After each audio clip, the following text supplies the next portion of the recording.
Good afternoon. This is a video to show you how to work on your Google Gmail signature. Okay, so I have a few that I'm going to pull up and show you what you need to kind of have to make it look a little bit better. Some of you have done this before at the beginning of the year. Some of you did it right. Some of you didn't. Some of them are very simple. Some of them are a little bit more complex. So I want to show you how you can make yours better. And then that's what you're going to, oh, you like my shirt? Thank you, Briley. So here's mine. If you look down here, this is mine right here. And it just simply says my name and then my title, like what I do, where I teach, and then how they can get in contact with me. Okay. I don't include my email because it's in my email, but as you can see, if you look at Fred from East, this is his entire signature from here down to here. Okay. So this is a little bit more complex, obviously, because he works for a company. So his includes like the company logo, which we have one for our East.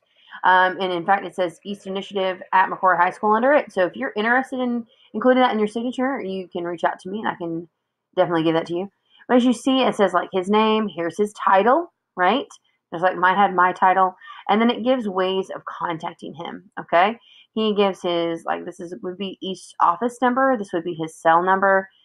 He includes his email and then includes like a hyperlink. So you can also do that as well. And then the address.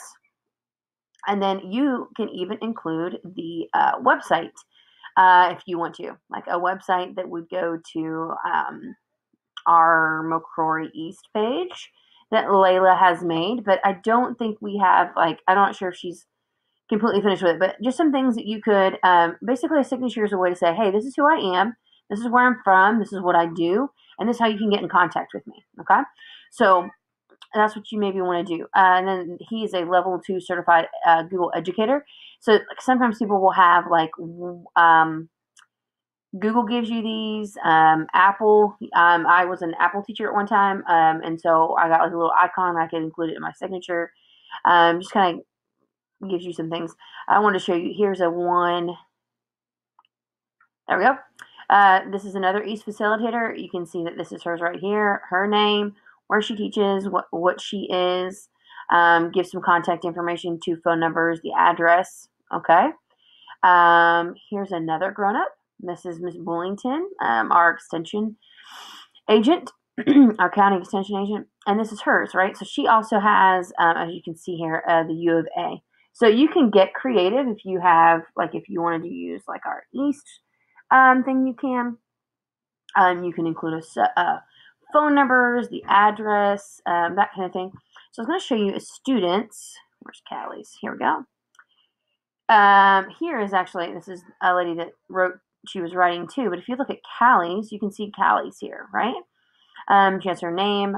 She just puts East at McCrory High School. I've seen where other students have put like what year they are in East, like East student, East year 1 student. I've seen where people put like 11th grader. Kinley Dozier put one time that she was like the class president. You can, again, the purpose of a signature is to tell, this is my name, this is who I'm with, this is who I am, right? Like maybe some more, like a title, right? You're a student, so it's a little bit different. And then other ways to contact them. So she included the address of the school and also this is the school phone number. Since you are a student, I would not recommend putting your personal cell number on there. I would use the school's number, and then if you wanted to use my extension, you're welcome to, which you can see it's right here. Okay, so I just showed you a few different ones, but now I'm going to show you how to create yours.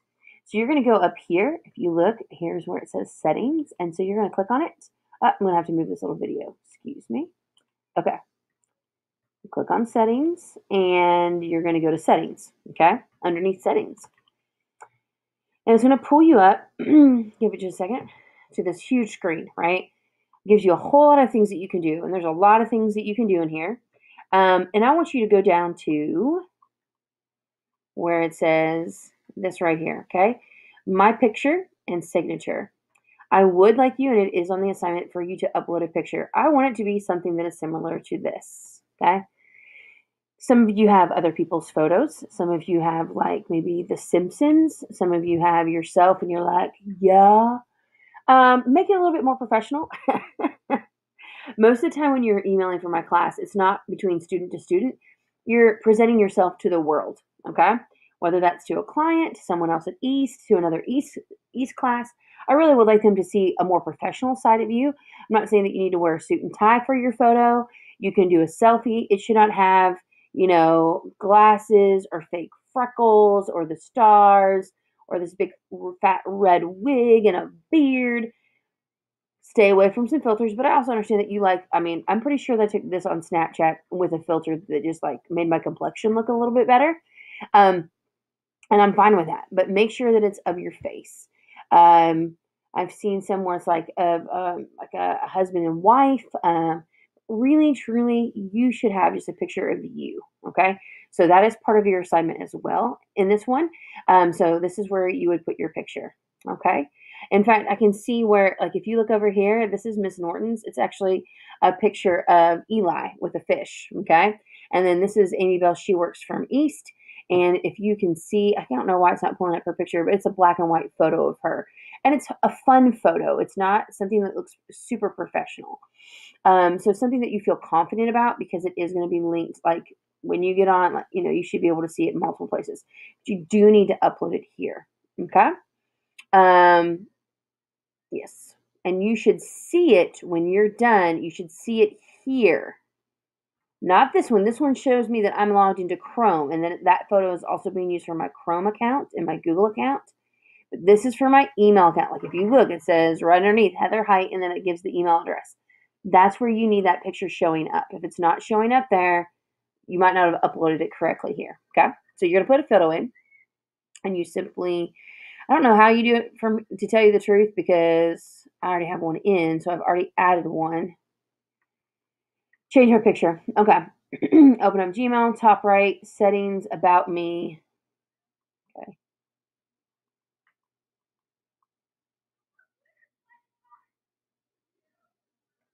To my picture. About me. Here we go. Sorry. You do it right here. Excuse me. See? Even I had to Google it. Ah. Okay, so you go to here, and then you would be able to choose a picture. So I like this one, so I'm going to. So continue. Um, you can choose a photo. You can click this right here, and then you can choose it. You'll need to have it on the device that you're using. Like, so if I had it on my phone, I need to make sure that like I either airdropped it because I have a Mac, or I'd need to email it to myself, like somewhere that it's on this device that I'm working on, right? So that I can upload it. Okay. So we're gonna go back to here. Yeah. Okay. So there you go. So if you need to figure anything out, it's very easy. But yeah, so you click about me, and then you'll change it in those settings. Okay. Then you are going to do this, and here is the signature. I do not want you to click no signature. I want you to click signature, and then I want you to add it in there. Okay. You can click here and choose different types of fonts.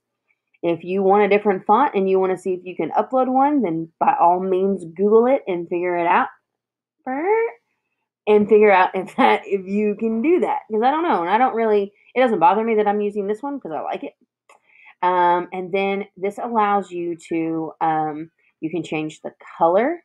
You can, I picked large just because I wanted it bigger than the text that is in the email. My email, like when I email, it's this, and then I wanted mine to be large. Okay. So here's your text color. You can do a background color by highlighting it, and then it like makes them. You can do that. That's not my personal preference. Okay. But you can choose different colors right there. You can make it bold or italics here. You can underline it. Here's where you can add a photo, okay, or an image. You can also add a link here. This is where I could maybe put my email address in, or like a link to like your email, like Mr. Fred did in his, okay? This is how you align it. I mean, you can play around with a lot of different things here, but however this looks is going to be what it looks like when I create a new message, okay? So I'm going to close this for a minute and just show you how I get that. Insert the signature before quarter text and replies. I do this because I want it to not always pop up whenever it's like a chain of emails. And so that's why that does that. Okay, so you should know where to do that. Okay, and you can go through here and look at some other things. But once you make changes, like once you add the photo and do the signature or change your signature, you need to hit this button down here. Now I didn't make any, so it's not letting me do that, but you need to click Save Changes or it will not save what you did. Okay, so I'm going to hit cancel, but you are just hit Save Changes whenever you want to do that. Okay, so I'm going to do that. Cancel. There we go. So if you look, when I hit compose, like I'm going to write a new email, it automatically puts this in here. And so if I'm going to say I want to send a class an email to each classes, and then I'm saying hello, and then I hit the tab button, it puts my cursor right above my signature. So I can type, and then it just keeps this going down. So blah, blah, blah. It's going to move that every time and keep that signature at the bottom like it's coming as like a letter. Okay. So I hope that helps you. I look forward to seeing some changes. Maybe you can change up your color. I want to say, like, here's Jessica. But that's from Basecamp, excuse me. But like, even like Mr. Wiggins, he has one, right? Mr. Wiggins, principal, McCrory High School. He gives a couple of phone numbers here. I'm trying to see where else. Sarah, does she have one? More than likely, yes. See, most people do have a signature. Again, it lets them know who they're getting their information from, right? And here's Jill. She's the kid's speech therapist. As you can see, it's all the way down here, okay? But it lets you know, like, she has her degrees out to the side here. You do not have that yet, okay? And then who she is, who she works for is clearly speaking, and then a phone number in order to get in contact with her. So think of that. Think of what you want to have on yours. To look professional. This is the purpose, is to make you look more professional. So when you're reaching out to maybe East staff members, or when you're reaching out to people in our community, or when we reach out to people in Searcy or surrounding communities who definitely don't know you, you are looking more professional and they will take you more seriously. Okay? This is to help you communicate better and to present yourself better. All right? So I hope that helps, and I will see you later.